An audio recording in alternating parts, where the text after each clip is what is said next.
꿈이란 적어도 성공을 꿈꾸는 당신이라고 한다면 우리는 보통 꿈을 꾸며 너무 겸손해합니다. 성공의 세계에서는 절대 지낼 곳이 없어 돼지와 양들과 함께 살던 한 소녀는 매일마다 음식물 쓰레기를 치우시던 할머님의 리어커 위에서 자신은 어떤 삶을 살아야 하는가라고 깊이 고민에 빠지기 시작했습니다. 그리고 16살 고등학교 2학년이 되던 해 당대 최고의 사업가였던 후지타 덴에게 무려 60번씩이나 장거리 전화를 걸어 결국 단 15분만의 시간을 허락받았고, 이를 위해 직접 비행기를 타고 날아가 단도직입적으로 후지타 덴 사장에게 이렇게 묻습니다. 돈을 벌어 성공하려면 어떤 사업을 해야 합니까? 이때 후지타 덴 사장은 마치 눈앞 바깥으로 심장이 튀어나올 것 같이 쳐다보며 묻던 그 고등학생에게 이렇게 조언합니다. 현재 잘 나간다고 현혹되지 말고 오직 미래만을 쳐다보며 사업을 하시게. 내가 만약 자네 나이라고 한다면 이제 막 시작되고 있는 컴퓨터 관련 사업에 매진할 것일세. 이 말을 들은 소녀는 그 즉시 다니고 있던 고등학교를 스스로 자퇴하고 컴퓨터를 배우기 위해 며칠 동안 말조차 건너지 않을 만큼 완고했던 아버지와 어머님을 뒤로 하고 끝끝내 미국으로 호련단신 떠납니다. 그리고 죽자 살자 학업에만 매달리던 19살 손정희는 어느 날 책상 앞에 앉아 종이 하나를 꺼내 자신의 삶 50년 계획을 이렇게 세웁니다. 20살이 되는 내년부터 내 이름을 알리고 10년 뒤 30살이 되면 최소한 1,000억 엔의 사업자금을 마련할 것이며 40대가 되면 그렇게 마련된 종잣돈으로 사업에 승부를 걸어 50대가 되어 연매출 1조 엔의 사업으로 완성시킬 것이다. 60대가 되면 다음 세대에게 그 모든 사업을 물려준다. 그리고 그때 청년 손정희는 자신 스스로가 세웠던 50년 인생계획 모두를 빠짐없이 이뤄내며 그 성공 비결을 우리에게 전하고 있습니다. 세우지 않은 계획은 절대 이루어지지 않는다. 그렇게 컴퓨터 하나에 중독되어져 있던 19살 손정희는 그날부터 다니고 있던 UC 버클리 대학교 여러 교수들을 무작정 쫓아다니며 다국어 번역기 장치를 만들어 회사를 차렸고 특허까지 내며 100만 달러의 그 모든 것들을 팔아 초기 자본금을 우선 마련하게 됩니다. 무려 250개나 되던 자신의 발명 레시피 노트를 쳐다보던 손정희는 일본에서 갖고 왔던 게임기 소프트웨어를 발견하였고 이를 직접 개조하여 학교 주변 식당, 칵테일 라운지, 학생들이 기거하던 기숙사, 그리고 거리에 널려져 있던 학교 주변 카페테리아에 이르기까지 모두 설치하며 성장시켜 이 또한 100만 달러, 약 12억 원의 판매를 하며 총 24억 원의 사업 자금을 마련하게 됩니다. 그의 나이 이제가 22살이었습니다. 손정희 회장은 이렇게 조언합니다. 꿈을 수치화하고 기간을 정하는 것, 그렇게 꿈을 구체적인 목표로 만드는 것 자체가 바로 성공의 절반을 이루는 것이다. 목표를 입으로 정확하게 내뱉으라. 그리고 주위에 널리 선포하라.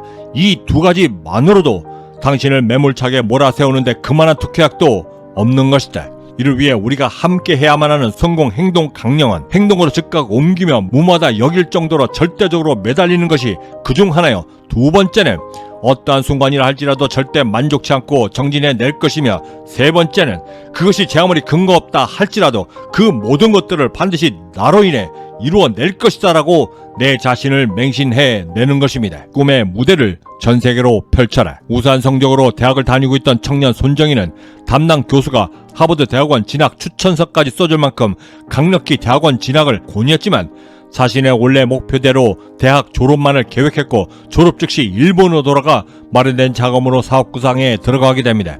그때 그가 갖고 있었던 가장 큰 고민 중에 하나는 본사를 어디에 둘 것인가였는데, 처음에는 기업가 인식이 매우 좋고 창의력이 뛰어난 인재들이 많았던 미국에 본사를 세울 것을 고민하였지만, 비록 돈 버는 사업가 기업가에 대해 그리 호의적이지 못한 일본이어도 특유의 충성심과 암묵적인 평상 직장에 대한 인식 때문에 설사 지금 미국보다 뒤쳐져 있다 할지라도 노력으로 충분히 앞지를 수 있다고 판단하며 일본으로 건너가게 됩니다. 이때를 회상하던 손정희 회장은 이렇게 말했습니다. 저는 당시 미친놈처럼 하나에만 꽂혀 매달렸습니다. 그리고 그것을 위해 생각하고 또 생각했죠. 그리고 그 결정에 후회가 없도록 하기 위해 무엇을 해야 할지를 결정하기 위해 꿈조차 공부하는 꿈을 꿀 만큼 공부하는 데에만 저의 모든 시간을 보냈습니다. 도서관과 서점은 물론이고 관련된 책들을 몇백 권씩 사 앞으로 내가 50년 동안 무엇을 하고 어떻게 이것을 준비해야만 하는지에 대한 관련 책들을 미친 듯이 읽고 또 읽었습니다. 필요하다면 논문까지도 파고들었는데 이 모든 것들은 나의 꿈의 무대가 전 세계이고 그 결정 하나하나가 그 모든 것들을 성공과 실패로 이끈다는 것을 너무나 잘 알고 있었기 때문이었습니다. 그때 저는 배웠습니다. 결정의 무게가 무거우면 무거울수록 책임의 무게 역시 그만큼 무거워야 한다라고. 실제로 그는 일본으로 돌아와 사업 아이템을 찾는 데에만 1년 반 이상이 걸렸고 마침내 그 첫 삽을 소프트웨어와 컴퓨터 잡지 출판업을 선택하며 1980년대 후반 핸드폰 대신 아직도 유선전화로 사용하고 있던 시절 사용자들이 나의 출판물을 통해 보다 저렴한 요금으로 스스로의 사업을 구상해낼 수 있도록 했고, 이것은 일본에서 오래도록 독점화 되어져 왔던 전화 서비스 체계까지도 완전히 무너뜨리는 계기가 되었습니다. 그러면서 그는 꿈을 구체적으로 구상하는 방법으로 이렇게 조언했습니다. 어떤 아이디어와 사업 아이템을 결정할 때 최소한 25개 이상의 자신만의 성공 촉도를 스스로 만들고 그 사업이 성공할 것인지 아닌지를 아주 주도 면밀하게 대입하기 시작하십시오.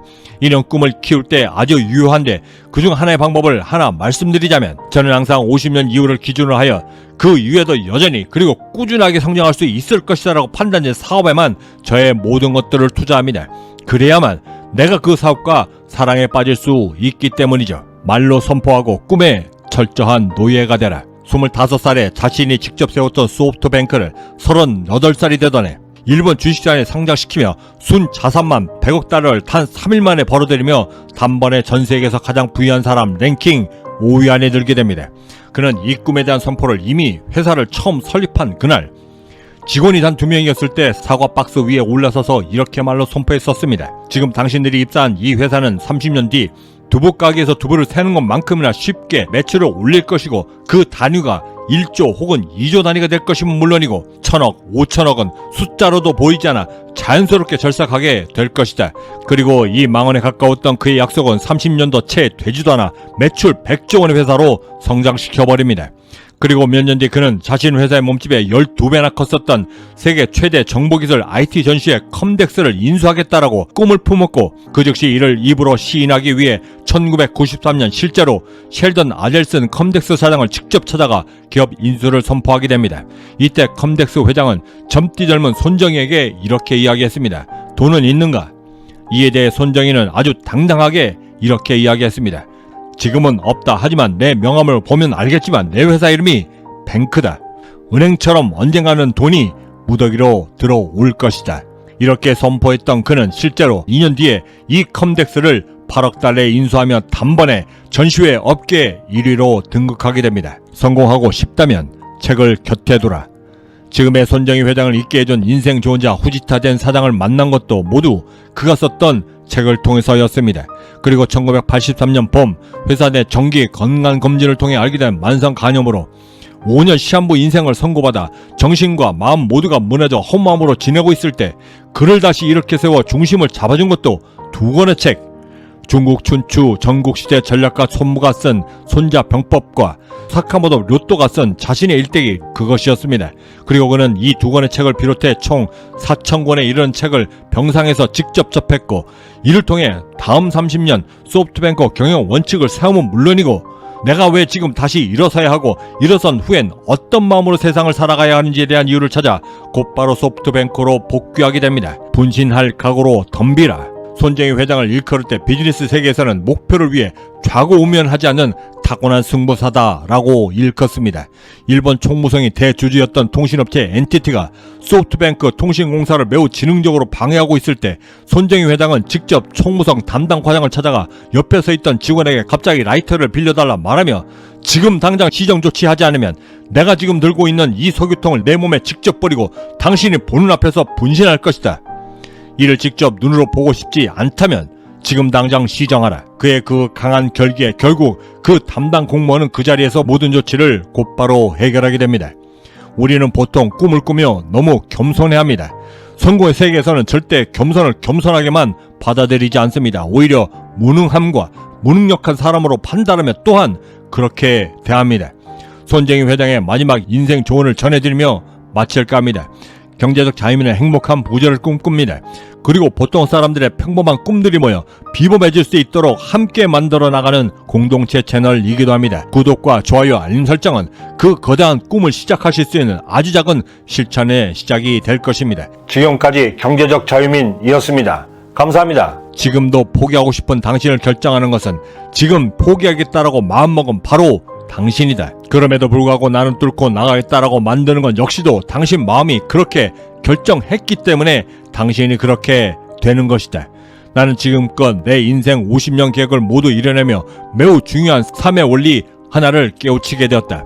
그것이 무엇이든 진심은 반드시 전해진다는 것이다. 그 진심의 진실과 결의 그리고 모든 것을 이루어내겠다라고 말하는 내 자신에 대해 매 순간 생각하고 기원하며 또한 노력으로 나를 대하면 반드시 그것들은 모두가 다 보답이 되어 나에게 되돌아왔다. 꿈과 바램을 절대 혼놓지 말라. 좋은 차를 사고 넓은 집을 원하는 것도 꿈들이다라고 세상은 말하지만 이것은 꿈이 아닌 개인의 바램에 더 가깝다. 꿈이란 적어도 성공을 꿈꾸는 당신이라고 한다면 최소한 개인의 바램을 훨씬 더 뛰어넘는 여러 인종들의 사람들이 이루고자 하는 바램들 위에 있어야만 그것이 뜻을 세워 꿈꾸게 만드는 것이다. 바라는 것은 그저 기분 좋은 바람에 불과하다. 하지만 꿈은 하나의 뜻이며 그 뜻은 절대 낮은 곳에 머물지 못한다. 부디 높은 뜻이 있는 매우 치열한 꿈을 쫓기 바란다. 그것이 바로 제대로 된 남자가 꿈꾸는 차원이 다른 도전을 만들기 때문이다.